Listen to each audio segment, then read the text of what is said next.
నమస్తే welcome to స్వతంత్ర నేను శివాని బులెటిన్ల ముందుగా హెడ్లైన్స్ చూద్దాం మేడ్చల్ జిల్లాలో బీఆర్ఎస్ కు భారీ షాక్ కాంగ్రెస్ లోకి వెళ్లనున్న 19 మంది కార్పొరేటర్లు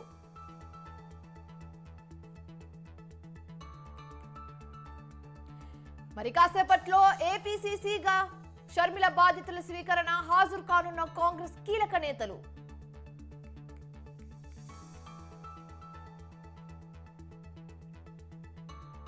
మధ్యాహ్నం అయోధ్యకు చంద్రబాబు రేపు బాలరాముడి ప్రాణ ప్రతిష్టలో పాల్గొనున్న మాజీ సీఎం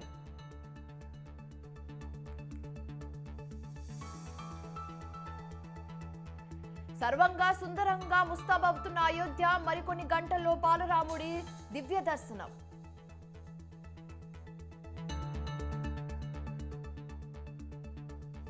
రేపు 7 గంటల పాటు అయోధ్యలో ప్రధాని పర్యటన 12,000 మంది పోలీసులతో భద్రత ఏర్పాట్లు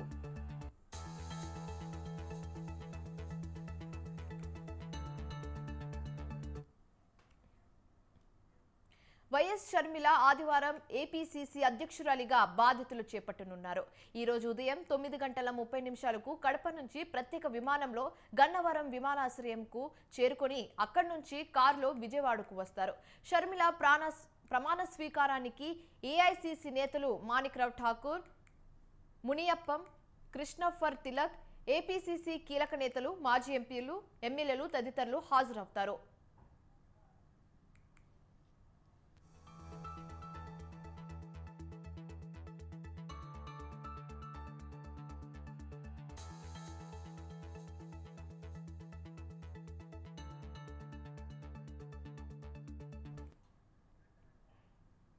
వైఎస్ షర్మిల గన్నవరం ఎయిర్పోర్ట్ నుంచి కానూరు ఆహ్వానం ఫంక్షన్ హాల్ వరకు భారీ ర్యాలీగా బయలుదేరి వెళ్తారు. అక్కడి నుంచి కానూరులో కార్యకర్తల్ని ఉద్దేశించి ప్రసంగించి అనంతరం అక్కడి నుంచి ఆంధ్రరత్న భవన్ పీసీసీ కార్యాలయానికి వచ్చి అధ్యక్ష బాధ్యతలు చేపట్టిన అనంతరం తిరిగి షర్మిల హైదరాబాద్ కు బయలుదేరి వెళ్తారు.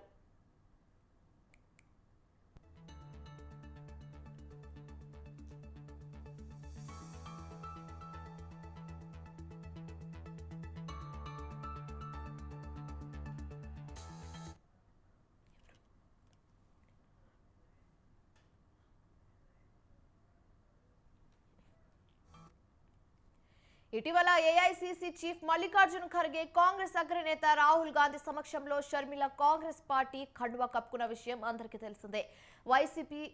వైఎస్ఆర్టీసీ షర్మిల కాంగ్రెస్ లో విలీనం చేశారు. కాంగ్రెస్ లో చేరిన షర్మిలకు ఏపీసీసీ చీఫ్ గా కాంగ్రెస్ అధిష్టానం నియమించింది. త్వరలో ఎన్నికలు సమీపిస్తున్న నేపథ్యంలో రాష్ట్రంలో పార్టీని బలోపేతం చేసే బాధ్యతలను షర్మిలకు అప్పగిస్తుంది కాంగ్రెస్ పార్టీ. అయితే దీనిపై మరింత సమాచారం మా ప్రతినిధి సంతోష్ ఫోన్ ద్వారా అందిస్తారు. సంతోష్, మీ వద్ద ఉన్న పూర్తి వివరాలేంటి? ఏదైతే వైఎస్ఆర్టీపీ అధినేత షర్మిల కాంగ్రెస్ పార్టీలో విలీనం చేసిన అనంతరం కూడా ఇటు ఏపీలో అయితే కనుక కాంగ్రెస్ ఏపీసీసీ అధ్యక్షురాలుగా అయితే కనుక పదవి బాధ్యతలు ఇస్తూ కూడా ఇటు కాంగ్రెస్ అధిష్టానం నిర్ణయం తీసుకుంది. ఈ నేపథ్యంలోనే ఈ రోజు విజయవాడలో అయితే కనుక దీనికి సంబంధించినటువంటి మహోత్సవ పదవి కార్యక్రమ మహోత్సవం అనేది కూడా ఒక ప్రముఖ ఫంక్షన్ హాల్లో అయితే కనుక నిర్వహిస్తా ఉన్నారు. దీనికి సంబంధించి ఇప్పటికే ఏపీలో ఉన్నటువంటి పలు కీలక నేతలు అందరూ కూడా హాజరవుతున్నా ఉన్నారు. ఏదైతే గతంలో చేసినటువంటి కనుమూరి బాపిరాజు, అదేవిధంగా కొంతమంది నాయకులందరూ కూడా ఈ యొక్క వేడుకల దగ్గరుండి ఏర్పాట్లు కూడా చేయడం కూడా జరిగింది. అయితే మరికొద్ది సేపట్లోనే ఇటు వైఎస్ షర్మిల యొక్క ఫంక్షన్ హాల్ కి చేరుకుంటారు. అనంతరం కూడా దీనికి సంబంధించినటువంటి కార్యక్రమ మహోత్సవం అయితే కనుక పాల్గొంటారు. అనంతరం కూడా ఇటు కార్యకర్తలను ఉద్దేశించి కూడా మాట్లాడతారు. అయితే ముఖ్య నేతలతో కూడా కొంత అయితే కనుక చర్చలకు కూడా జరుగుతూ ఉన్నట్టు కూడా తెలుస్తా ఉంది. అంతేకాకుండా అనంతరం కూడా ఇటు ఏపీలో ఉన్నటువంటి కేంద్ర కార్యాలయం, కాంగ్రెస్ కేంద్ర కార్యాలయం అనేటువంటి ఆంధ్రరత్న భవన్ కూడా చేరుకుంటా ఉంటారు. గత 10 సంవత్సరాల అనంతరం కూడా ఈ యొక్క కాంగ్రెస్ కేంద్ర కార్యాలయానికి కళ అనేది కూడా వస్తుందని చెప్తా ఉన్నారు. అంతేకాకుండా బ్యానర్ తోటి ఎక్కడికెక్కడ రాజశేఖర్ రెడ్డి తనేరాలు కాబట్టి ఇక్కడ ఆంధ్ర రాష్ట్రంలో తనదైన మార్క్ అనేది ఉంటుంది అని చెప్పేసి ఇటు సీనియర్ కాంగ్రెస్ కీలక నాయకులు అంతా కూడా చెప్తా ఉన్నారు. ఏదేమైనప్పటికీ ఈ రోజు ఏపీసీసీ కాంగ్రెస్ అధ్యక్షురాలుగా అయితే కనుక బాధ్యతల అనంతరం కూడా తమ యొక్క కాంగ్రెస్ కార్యాచరణ అనేది కూడా రూపొందిస్తున్నట్టు కూడా తెలుస్తోంది. దీనికి సంబంధించి ఇప్పటికే కాంగ్రెస్ కార్యవర్గ సభ్యులందరూ కూడా కసరత్తు చేస్తున్నట్టు కూడా తెలుస్తోంది. ఏపీలో మేనిఫెస్టోతో పాటు అదేవిధంగా కీలక నేతలతో కూడా చర్చకు వస్తూ ఉంటారు. అంతేకాకుండా కాంగ్రెస్ లో పోటీ చేసి ఏదైతే నియోజకవర్గాల్లో పోటీ చేయబోయే అభ్యర్థులను సైతం కూడా కసరత్తు చేసే పనిలో కూడా పడతా ఉన్నట్టు తెలుస్తా ఉంది. Shivani. Right, thanks for the update Santosh.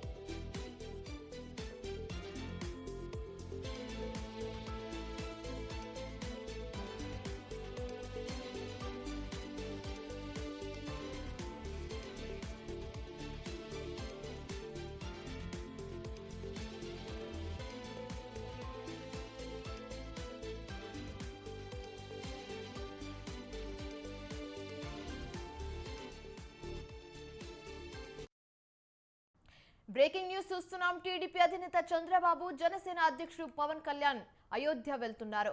ఈ రోజు మధ్యాహ్నం అయోధ్యకు వెళ్లి రాత్రికి అక్కడే బస చేసి రేపు రామ్లల్లా విగ్రహ ప్రాణ ప్రతిష్టకు హాజరవుతారు.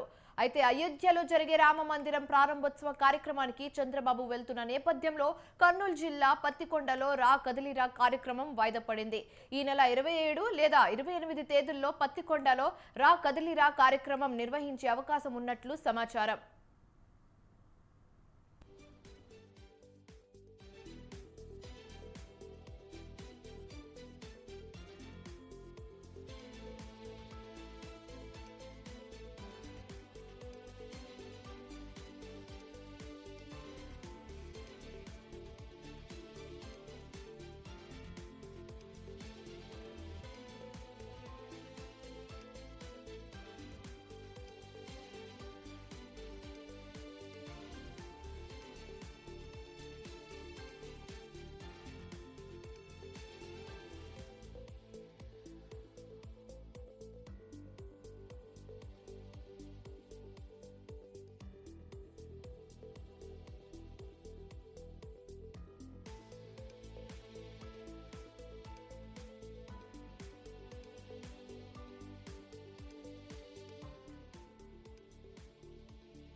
బులెటిన్ లో మరో బ్రేకింగ్ న్యూస్ చూస్తున్నాం. హైదరాబాద్ రామ్నగర్ అఖిల్ పహల్వాన్ అరెస్ట్ కేసులో కొత్త కోణాలు వెలుగు చూస్తున్నాయి.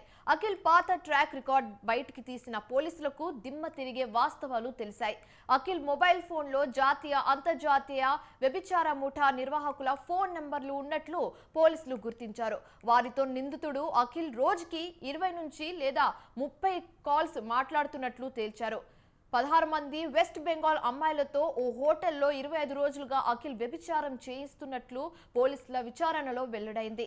సినీ ప్రముఖులకు కూడా అమ్మాయిలను సప్లై చేస్తున్నట్లు అఖిల్ పై పోలీసుల అనుమానం వ్యక్తం చేస్తున్నారు.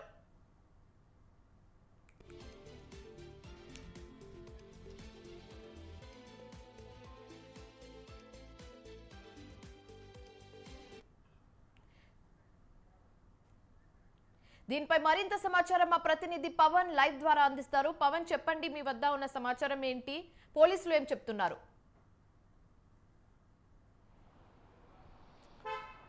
శనివారం రోజున ఆపిడ్స్లోని యొక్క ఫార్చ్యూన్ హోటల్లో పోలీసులు రైడ్ చేసి ఒక వ్యభిచారి ముఠాను సంబంధించి అదుపులోకి తీసుకున్నారు. అయితే అదుపులోకి తీసుకున్న దాని తర్వాత ఇద్దరు నిర్వాహకులను కూడా అరెస్ట్ చేసిన నేపథ్యంలో వారిని విచారించగా ఈ యొక్క రామ్నగర్ సంబంధించిన అఖిల్ పైల్వాన్ పేరు కూడా వెలుగులోకి వచ్చింది. రామ్నగర్ అఖిల్ పైల్వాన్ నేతృత్వంలోనే ఈ యొక్క వ్యభిచార ముఠా నిర్వహిస్తున్నట్లుగా దీనికి సంబంధించిన వారు ఇచ్చిన వాగ్మూలంతో యొక్క రామ్నగర్ అఖిల్ పైల్వాన్ కూడా అరెస్ట్ చేశారు. అరెస్ట్ చేసిన నేపథ్యంలో ఇంకా అతనితో పాటు అతనికి సంబంధించిన అనుచరులు మొత్తానికి 6 మందిని కూడా అరెస్ట్ చేసి రిమాండ్ కూడా తరలించారు. అయితే ముఖ్యంగా చూస్తే రామ్నగర్ అఖిల్ పైల్వాన్ సంబంధించిన ఫోన్స్ కూడా పోలీసులు స్వాధీనం చేసుకున్నారు. ఈ యొక్క ఫోన్ చూస్తే మాత్రం పోలీసులే దీనికి సంబంధించి ఆచరణకు పరిచిన పరిస్థితి కూడా ఏర్పడింది. ఎందుకంటే జాతీయ అంతర్జాతీయ యొక్క వ్యభిచార ముఠాలతో సంబంధాలు ఉన్నాయి. అంతేకాకుండా ప్రతిరోజు 20 నుంచి 30 సార్లు వారితో ఫోన్లో మాట్లాడుతుంటాడు. అంతేకాకుండా దీనికి సంబంధించి ఒక వెస్ట్ బెంగాల్ సంబంధించిన కొంతమంది యువతులను యొక్క న్యూ ఇయర్ రోజు అంటే యొక్క న్యూ ఇయర్ పార్టీకి సంబంధించి ఇటు హైదరాబాద్ కూడా తీసుకొచ్చిన నేపథ్యంలో ఫార్చ్యూన్ హోటల్లోనే ఒక 16 రూముల్లో 25 మంది యువతులను కూడా అక్కడ పెట్టారు. అక్కడ పెట్టిన నేపథ్యంలో దీనికి సంబంధించి కొంతమంది యువతులను కూడా ఈ మధ్య కాలంలోనే వెస్ట్ బెంగాల్ కూడా పంపించగా కొంతమంది అంటే 16 మంది యువతులు ఇక్కడనే ఉన్నారు. అయితే వారికి సంబంధించి చూస్తే వారికి కొంత డబ్బులు ఇచ్చే నేపథ్యంలోనే ఇంకా వారు ఇక్కడ ఆగిపోయారు. ఎందుకంటే వారికి డబ్బులు ఇస్తే వారు కూడా ఇక్కడి నుంచి వెళ్ళిపోతారని దీనికి సంబంధించి వారికి డబ్బులు ఇవ్వకుండా వాళ్ళు ఇక్కడనే స్టే చేసే విధంగా కూడా అఖిల్ పైల్వాన్ పూర్తిగా ప్లాన్ వేసినట్లుగా దీనికి సంబంధించి ఇటు పోలీసులు చెప్తున్న పరిస్థితి కూడా కనిపిస్తుంది. అయితే ఈ యొక్క వ్యభిచారం సంబంధించిన యొక్క ముఠాను అదుపులోకి తీసుకోవడానికి కూడా ఒక సౌత్ జోన్ టాస్క్ ఫోర్స్ పోలీసులు మాత్రము ఒక వారం రోజుల నుంచి కూడా పక్కా ప్రణాళిక ప్లాన్ ప్రకారం ఈ యొక్క రైడ్స్ చేసి మరి యొక్క దీనికి సంబంధించి కూడా ఈ యొక్క వ్యభిచార ముఠాను కూడా అదుపులోకి తీసుకున్నారు. అయితే అఖిల్ పైల్వాన్ సంబంధించి చూస్తే మాత్రము పూర్తిగా ఇటు హైదరాబాద్ సెక్స్ రాకెట్ సంబంధించి ఈ యొక్క చాలా చోట్ల అతనికి సంబంధాలు ఉన్నాయి. అంతేకాకుండా హైదరాబాద్తో పాటు నగర శివార్లలో ఈ యొక్క వ్యభిచార ముఠా నిర్వహిస్తున్నట్లుగా దీనికి సంబంధించి పోలీసులు గుర్తించారు. అంతేకాకుండా రాజకీయ నాయకులు కావచ్చు, సినీ ప్రముఖులు కావచ్చు, నగరంలో పేరు మోసిన రౌడీ షీటర్లతో కూడా చాలా సంబంధాలు ఉన్న నేపథ్యంలో వారికి సంబంధించి అంటే వారి సంబంధాలు ఏ విధంగా ఉన్నాయి అంటే వారికి కావాల్సినప్పుడు అమ్మాయిలను పంపిస్తారా లేకపోతే దీనికి సంబంధించి ఇంకా ఇలాంటి సంబంధాలు ఉన్నాయి దానిపైన కూడా ప్రస్తుతం పోలీసులు కూడా ఆరా తీస్తున్న పరిస్థితి కనిపిస్తుంది. అయితే సినిమా సంబంధించిన ప్రముఖులకు కొంతమంది అమ్మాయిలను కూడా పంపించే విధంగా కూడా కొన్నిసార్లు వ్యవహరించినట్లుగా పోలీసులు కూడా గుర్తించినట్టుగా తెలుస్తుంది. మొత్తానికి చూస్తే ఒక అఖిల్ పైల్వాన్ సంబంధించి పూర్తిగా సోషల్ మీడియాలో ఒక ట్రెండ్ కూడా సృష్టించారు. ఇటు బోనాల పండుగ కావచ్చు, పల్లారం బండి సంబంధించిన నేపథ్యంలో అఖిల్ పైల్వాన్ చాలా ఘనంగా తీస్తారు. అంతేకాకుండా ఈ యొక్క బోనాలకు సంబంధించి పండుగ వస్తే సినీ ప్రముఖులు కూడా అతని పల్లారం బండి వద్ద కూడా చాలా మంది కూడా సెలబ్రిటీలు కూడా వచ్చి వెళ్తుంటారు. కాబట్టి దీనికి సంబంధించి అఖిల్ పైల్వాన్ ఈ విధంగా చాలా ఫేమస్ అవుతుంటారు. అంతేకాకుండా బిగ్ బాస్ సంబంధించిన దాంట్లో కూడా చాలా మంది సినిమా సెలబ్రిటీలు కూడా అతనికి పూర్తిగా తెలిసిన వాళ్ళే ఉంటారు.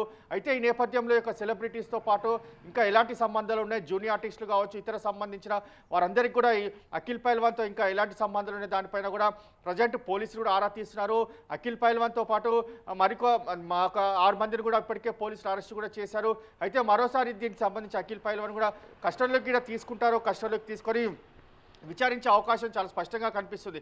ఎందుకంటే ఇంత పెద్ద రాకెట్ అంటే సెక్స్ రాకెట్ సంబంధించిన నేపథ్యంలో అఖిల్ పైల్వాన్ ఎన్ని రోజుల నుంచి చేస్తున్నాడు, అంతేకాకుండా ఇంకా ఇంత పెద్ద మొత్తంలో యొక్క రాకెట్ ఉంది, ఇంకా ఎక్కడెక్కడ నిర్వహిస్తున్నాడు, ఇక్కడ హైదరాబాద్లోనే నిర్వహిస్తున్నాడా లేకపోతే ఇతర రాష్ట్రాల్లో కూడా ఈ యొక్క సెక్స్ రాకెట్ సంబంధించి అఖిల్ పైల్వాన్ హస్తం ఏ విధంగా ఉందనే దానిపైన కూడా ప్రజెంట్ ఇంకా విచారించే అవకాశం ఉన్న నేపథ్యంలో అఖిల్ పైల్వాన్ని కూడా కస్టడీలోకి తీసుకునే అవకాశం కూడా చాలా స్పష్టంగా కనిపిస్తుంది.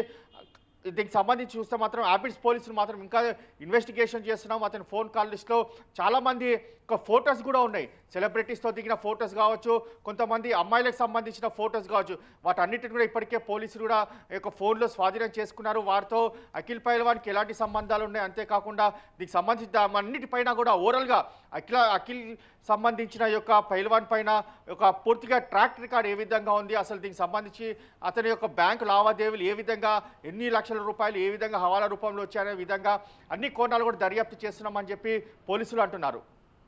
Right. Thanks for the updates, Pawan.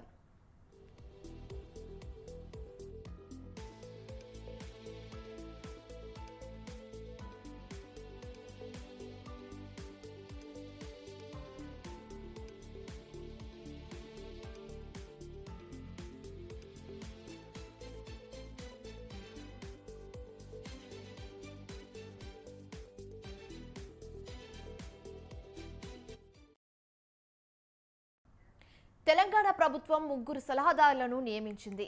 CM సలహాదారుగా మాజీ ఎమ్మెల్యే వేం నరేందర్ రెడ్డి, ప్రభుత్వ సలహాదారులుగా మాజీ మంత్రి షబ్బీర్ అలీ, కాంగ్రెస్ నేత వేణుగోపాల్ను నియమిస్తూ ఉత్తర్వులు జారీ అయ్యాయి. ఢిల్లీలో రాష్ట్ర ప్రభుత్వ ప్రత్యేక ప్రతినిధిగా మాజీ ఎమ్మెల్యే మల్లు రవిని నియమించింది.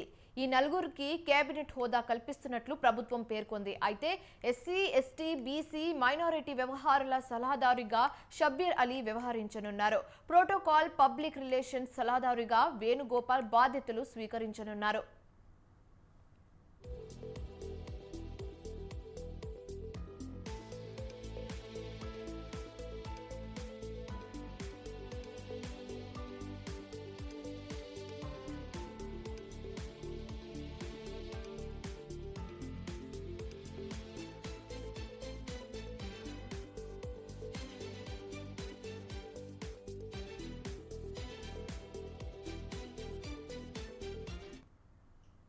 అయితే నామినేటెడ్ పోస్టుల భర్తీపై కాంగ్రెస్ పార్టీ దాదాపుగా కసరత్తు పూర్తి చేసింది.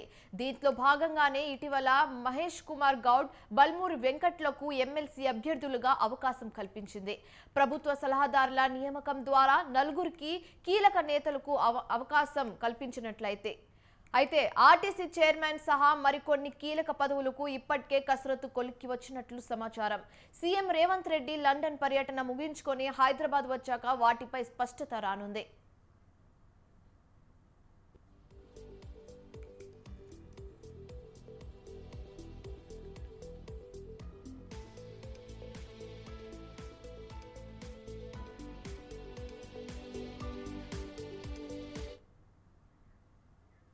మొన్న మేడిగడ్డ, నిన్న సీతారామ సాగర్. అవును, బీఆర్ఎస్ ప్రభుత్వ హయాంలో చేపట్టిన సాగునీటి ప్రాజెక్టులో భారీగా అవకతవకలు జరిగాయని గతంలోనే ఆరోపించిన కాంగ్రెస్ పార్టీ ఇప్పుడు వాటి లెక్కలు బయటకు తీస్తోంది. 1-2 రోజుల్లో మంత్రుల బృందం సీతారామ ప్రాజెక్టు పరిశీలించనుంది.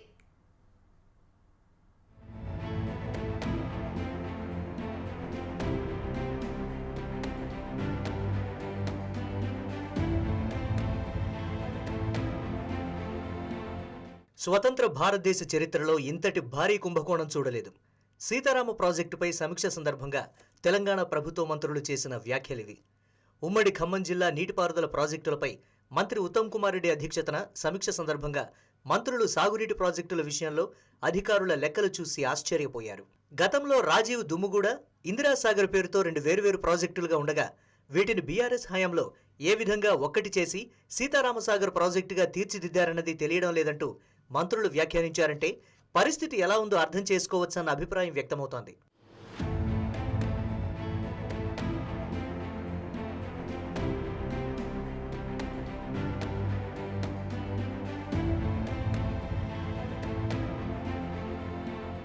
సమీక్ష సందర్భంగా అన్ని వివరాలను పరిశీలించారు మంత్రులు.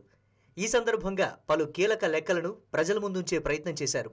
దుమ్ముగూడెం రాజీవ్ సాగర్ ప్రాజెక్టు వ్యయం 1681 కోట్లు కాగా 2014 కంటే ముందే 889 కోట్లు ప్రభుత్వం ఖర్చు చేసిందన్నారు మంత్రి భట్టి విక్రమార్క. ఇక ఇందిరాసాగర్ వ్యయం 1824 కోట్లు కాగా 1064 కోట్లు ఖర్చు చేశారన్నారు. 2 ప్రాజెక్టులకు కలిపి మిగిలిన 1552 కోట్లు ఖర్చు చేస్తే 4 లక్షల ఎకరాలకు నీరు అందేదని మంత్రి వెల్లడించారు.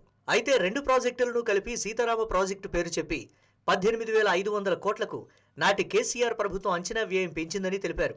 కానీ కొత్తగా ఆయకట్టుకు నీరు అందించలేదని విమర్శించారు మంత్రి భట్టి. నిధులను జాగ్రత్తగా ఖర్చు పెట్టుకొని ప్రతి పైసాని కూడా రాష్ట్ర ప్రజలకు ఉపయోగపడేట్టుగా చేసుకోవడం కోసం తెచ్చుకున్నాం. తెలంగాణ రాష్ట్రంలో అప్పటికే డిజైన్ చేసినటువంటి Dummugudem Rajiv Sagar project cost EPC contract కింద తీసుకున్నటువంటి project Dummugudem Rajiv Sagar project cost 1681 కోట్లు టోటల్ కాస్ట్. రాష్ట్ర విభజన జరిగే నాటి దానిపైన ఆనాటి ఉమ్మడి రాష్ట్రం ఖర్చు పెట్టిన ఖర్చు 889 కోట్లు. బ్యాలెన్స్ మిగిలి ఉన్నది కేవలం 792 కోట్లు మాత్రమే.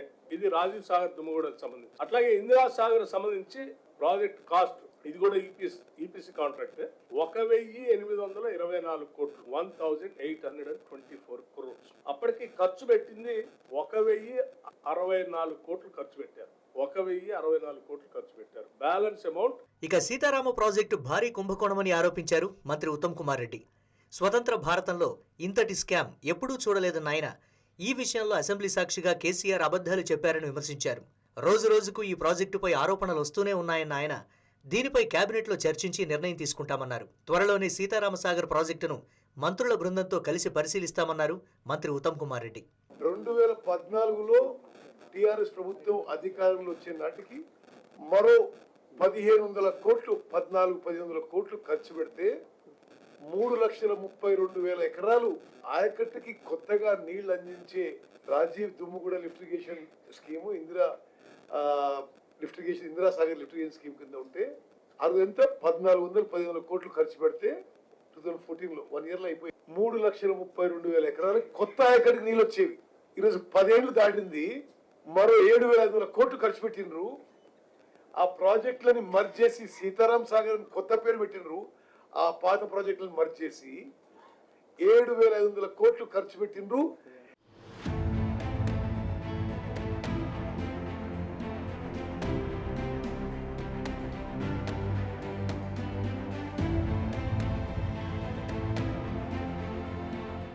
బీఆర్ఎస్ హయాంలో చేపట్టిన సాగునీటి ప్రాజెక్టులపై గతంలోనే కాంగ్రెస్ పార్టీ పలు ఆరోపణలు చేసింది. అధికారంలోకి వచ్చాక వాటిపై విచారణకు ఆదేశిస్తామని ఎన్నికల ముందే చెప్పింది. ఈ క్రమంలోనే మేడిగడ్డ ప్రాజెక్టు ఎన్నికలకు కొన్ని రోజుల ముందు కుంగిపోవడంతో అధికారంలోకి వచ్చాక బ్యారేజీ సందర్శనకు వెళ్లింది మంత్రుల బృందం. మేడిగడ్డపై విచారణకు ఆదేశించింది. ఇప్పుడు త్వరలోనే సీతారామసాగర్ వద్దకు మంత్రుల బృందం వెళుతుందని ప్రకటించారు మంత్రి ఉత్తమ్ కుమార్ రెడ్డి. మరి అక్కడ మంత్రుల బృందం ఎలాంటి నిర్ణయం తీసుకుంటుంది? దీని తర్వాత ఏ ప్రాజెక్టుపై సమీక్ష చేస్తారు? ఇలా 1-2 కాదు, ఒకదాని వెంట మరొకటిగా ఎన్నో ప్రశ్నలు తలెత్తుతున్నాయి.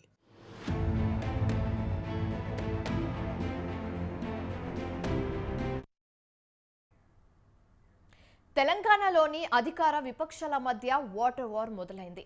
ఉమ్మడి ప్రాజెక్టులను రేవంత్ సర్కార్ కేఆర్ఎంబీకి అప్పగించాలని నిర్ణయించినట్లు వార్తలు వస్తున్నాయని బీఆర్ఎస్ ఎమ్మెల్యే హరీష్ రావు చేసిన వ్యాఖ్యలు ఇప్పుడు హాట్ టాపిక్ గా మారింది. అలాంటి ప్రతిపాదనలు ఏవి తాము చేయలేదంటూ క్లారిటీ ఇచ్చారు తెలంగాణ మంత్రులు.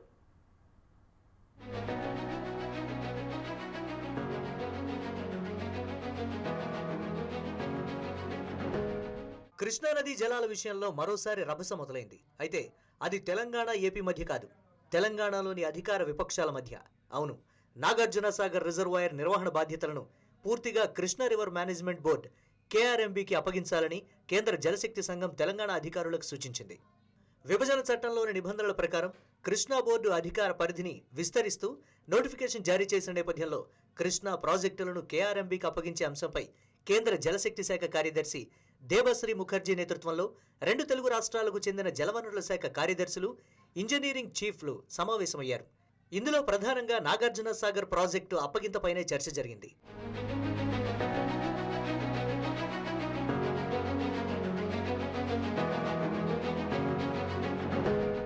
ఈ సమావేశంలో తెలంగాణ అధికారులు మాత్రం నవంబర్ 28వ తేదీకి ముందున్న పరిస్థితులను అక్కడ కల్పించాలని కోరగా కేంద్ర జలశక్తి కార్యదర్శి అందుకు సుముఖత చూపలేదని సమాచారం. ప్రాజెక్టును కేఆర్ఎంబీకి అప్పగించాలని కోరుతున్నా ఈ విషయంలో తెలంగాణ ప్రభుత్వం దాటవేస్తోందని ఆమె అసంతృప్తి వ్యక్తం చేసినట్లు తెలుస్తోంది.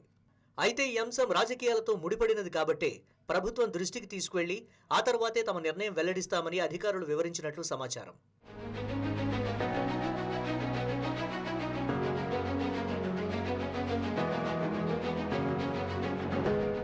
ఈ పరిణామాల నేపథ్యంలో బీఆర్ఎస్ ఎమ్మెల్యే మాజీ మంత్రి హరీష్ రావు చేసిన వ్యాఖ్యలు అధికార విపక్షాల మధ్య మాటల యుద్ధానికి దారితీశాయి. ఉమ్మడి ప్రాజెక్టులను రేవంత్ ప్రభుత్వం కేఆర్ఎంబీకి అప్పగించాలని నిర్ణయించినట్లు వార్తలు వస్తున్నాయన్నారు హరీష్ రావు. అదే నిజమైతే తెలంగాణకు భారీ నష్టం తప్పదన్నారు ఆయన.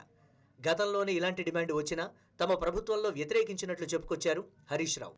ఉమ్మడి ప్రాజెక్టులన్నింటినీ కూడా కేఆర్ఎంబీకి అప్పచెప్పడానికి నిన్నగాక మొన్న ఢిల్లీలో జరిగినటువంటి సమావేశంలో ఒప్పుకున్నారని, ఈ ప్రాజెక్టులన్నీ కేఆర్ఎంబీ పరిధిలోకి పోతున్నాయని చెప్పి వార్తలు వచ్చాయి. అంటే కేంద్ర జలవనరుల శాఖ మొన్న జరిగినటువంటి మీటింగ్లో ఆంధ్రప్రదేశ్, తెలంగాణకు చెందినటువంటి ఇరిగేషన్ అధికారులందరూ కూడా ఢిల్లీకి వెళ్ళారని, ఆ మీటింగ్లో కంబైన్డ్ ప్రాజెక్ట్స్ అన్నీ కూడా వెంటనే వారం రోజుల్లోగా కేఆర్ఎంబీకి అప్పచెప్పుతూ ఒక నిర్ణయం తీసుకున్నారని చెప్పి పత్రికల్లో వార్తలు వచ్చాయి. మరి ఈ ప్రాజెక్టులన్నీ కేఆర్ఎంబీకి అప్పచెప్పితే అది తెలంగాణకు తీవ్రమైనటువంటి అన్యాయం జరిగేటువంటి అవకాశం ఉంది. కేఆర్ఎంబీ 15 జూలై 2021లోనే ఒక నోటిఫికేషన్ ఇచ్చింది ఈ ప్రాజెక్టులన్నీ కూడా కేంద్ర ప్రభుత్వ కేఆర్ఎంబీకి అప్పచెప్పాలని. కానీ దాన్ని తీవ్రంగా అప్పుడు మేము దాన్ని వ్యతిరేకించాం. ఇది బోర్డుకు అప్పచెప్పాలంటే ముందు ఆపరేషన్ మాన్యువల్ ఫైనల్ చేయండి, ఈ ప్రాజెక్టులను ఎలా నడుపుతారు. ఆపరేషన్ మాన్యువల్ లేకుండా ప్రాజెక్టులన్నీ కేంద్ర ప్రభుత్వానికి అప్పచెప్తే రేపు అడుక్కునే పరిస్థితి వస్తుంది. మాజీ మంత్రి హరీష్ రావు వ్యాఖ్యలకు కౌంటర్ ఇచ్చారు మంత్రి ఉత్తమ్ కుమార్ రెడ్డి. కేఆర్ఎంబీకి ప్రాజెక్టులు అప్పగించడానికి తమ ప్రభుత్వం నిరాకరించిందన్నారు. దీనిపై కేంద్రం చర్చలు జరిపిందని, తాము మాత్రం సమాధానం చెప్పలేదన్నారు ఉత్తమ్ కుమార్ రెడ్డి. అన్ని ఇరిగేషన్ ప్రాజెక్ట్ లాగా ఇది కూడా ఒక భారీ కుంభకోణం. స్వతంత్ర భారతదేశంలో ఈ విధంగా ప్రజాధనం దుర్వినియోగం, మరి అది కక్కుర్తో లేకపోతే అహంకారంతో కూడిన రీడిజం తెలియదు, కానీ misuse of public money is extraordinary. ఈ సీతారాం సాగర్ గతంలో రాజీవ్ దుమ్ముగూడ లిఫ్ట్ ఇరిగేషన్ స్కీమ్ గా, ఇందిరా సాగర్ స్కీమ్ గా రెండు వేరు స్కీమ్ లో ఉన్నప్పుడు కూడా ఇది ఏ విధంగా కంబైన్ చేసి ఇంత హ్యూజ్ ఓవర్ ఎక్స్పెండిచర్ చేసి వేల కోట్ల ప్రజాధనం దుర్వినియోగం చేశారు. శాసనసభలో అనేక మార్లు ప్రభుత్వాన్ని ఎక్స్పోజ్ చేసిన ఆనాటి ముఖ్యమంత్రి కేసీఆర్ ఆ ప్రాజెక్టు విషయంలో శాసనసభలోనే చాలా మార్లు అబద్ధాలు చెప్పాడు. కృష్ణా పరివాహక ప్రాంతంలోని జూరాల, శ్రీశైలం, నాగార్జున సాగర్, పులిచింతల, ప్రకాశం బ్యారేజీని కృష్ణా బోర్డు నియంత్రణలోకి తేవాలని కేంద్రం ప్రయత్నిస్తోంది. అయితే వీటిలో ప్రధానమైనవి శ్రీశైలం, నాగార్జున సాగర్ మాత్రమే కావడంతో వాటి కోసం పట్టుబడుతోంది.